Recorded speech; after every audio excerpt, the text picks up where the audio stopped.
As Ghana grapples with deepening power crisis affecting various sectors, the education sector is not excluded, as tertiary students are adding their voices to the growing clamor for the Electricity Company of Ghana to issue a load-shedding timetable. This, they say, will help them effectively plan their academic lives. There's more in this report filed by Elizabeth Kabukio-Kansi and read by Charles Owusukumi as part of our Doomso series. Tertiary students in Ghana are facing a daunting challenge as they strive to navigate their academic pursuits amidst the erratic power supply locally known as Doomso.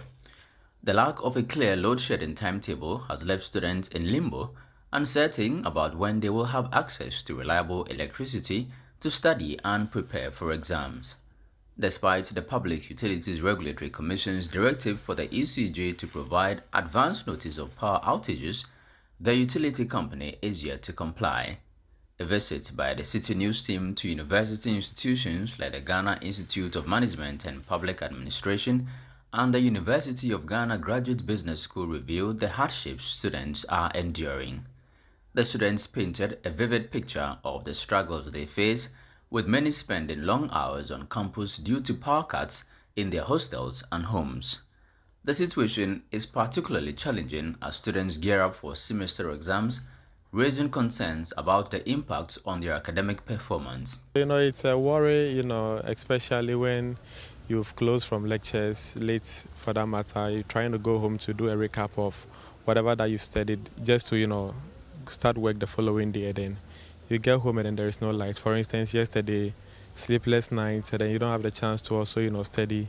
Meanwhile, tomorrow morning you have to again prepare to class, to workplace, and then it becomes a worry. You come to class the next time and then you don't have anything that you can prove of. With your studies.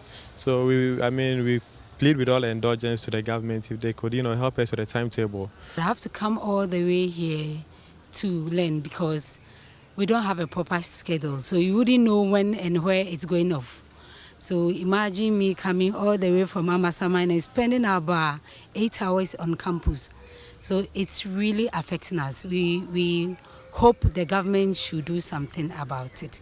As we speak right now, there are no lights.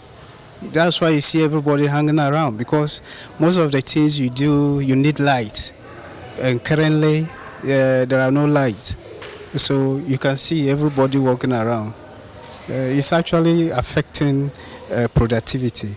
They see quickly as possible fix the situation and let Ghanaians know the true state of what is actually happening, because we are made to understand that it's not actually doing so, but we don't know what it is.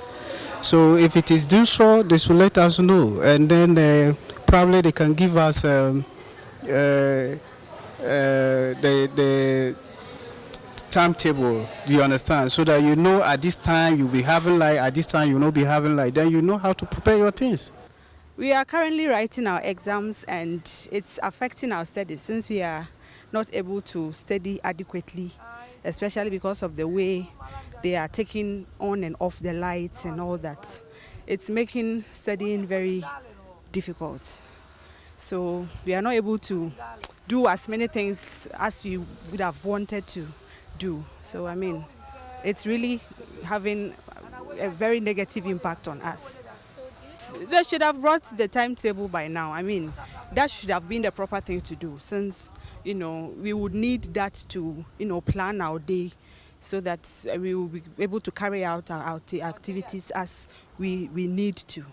Since we do not know even the time schedule of when the lights will be out, we can't really factor in certain things per our schedule. Our students to also learn, because once you are ready to study on campus, there are certain things that do happen. There are students that move from campus and go to other hostels that are far from campus and do not have the benefit of even enjoying lights. However, there are pockets of resilience. Prince Bafwa Mankwa, a reader service librarian at GIMPA, noted that the institution's reliance on its power plant has somewhat mitigated the impacts of the power cuts on campus activities. We've not experienced the doomsday a lot because we have a standby generator. So I believe that anytime probably that we are having the light off on the main grid, our gent is a automatic auto start. So we probably will not experience the light off. The moment probably the light off is cut from the national grid, the gent kicking. So as far as I'm concerned, we have constant power here at Gimpa. So I won't say it has affected us much. Maybe it has affected in cause of cost. We probably have to buy fuel and all those things for our gents. Meanwhile, Peter Nochikotoi, the ranking member on the Education Committee of Parliament, has called on the government to urgently provide a load-shedding timetable to help students plan their academic activities effectively. But if we don't have the facility, that is the power, how are you going to organize yourself? So once the government is refusing, or for that matter, ECG and the Ministry of Energy are refusing to come out with a timetable, it is becoming very, very difficult for students to organize their activities on campus. So government, for the sake of the students, to enable them plan their academic life at these difficult times of power outages, should come out with a timetable so that they will be able to organize themselves and know when next they will have power and which other time they will not have power, so that they can organize their activities very well on campus.